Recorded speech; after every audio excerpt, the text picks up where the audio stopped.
tips para makuha ang live task reward mo. Pagbabay ang account mo, meron tayong daily task na solo live and then crown seat. Ang points na makukuha natin sa pag-solo live ay nakadepende sa kinikita natin sa isang linggo.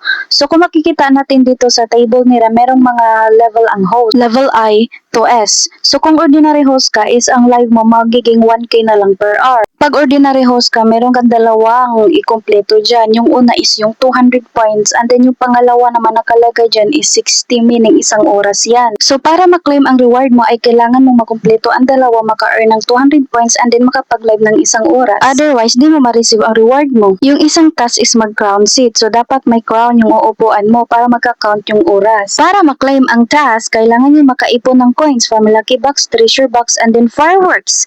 Pindutin mo lang ang Get Your Coins sa Fireworks, mapupunta ka sa ibang PL. Tapos sa itaas yan, kung meron ka makikitang Lucky Box, Treasure Box, i-claim mo yan. Tapos hintayin mo na lang ang Fireworks na puputok, meron ka nang marireceive na coins. Pag makaipon ka ng at least 500 coins per day, makukuha mo na ang live task mo, 1,000 points. Crown seat, 1,600 points. Tapos makapag-earn ka ng 200 points, total of 2,800 points per day. At kapag makaipon ka na ng 100,000 points, ay pwede ka nang maka-withdraw. Sipag at syaga lang kailangan dito. So nasa link ang comment section, ilalagay ko na lang para mabilis mo mahanap. And don't forget to subscribe and follow this channel.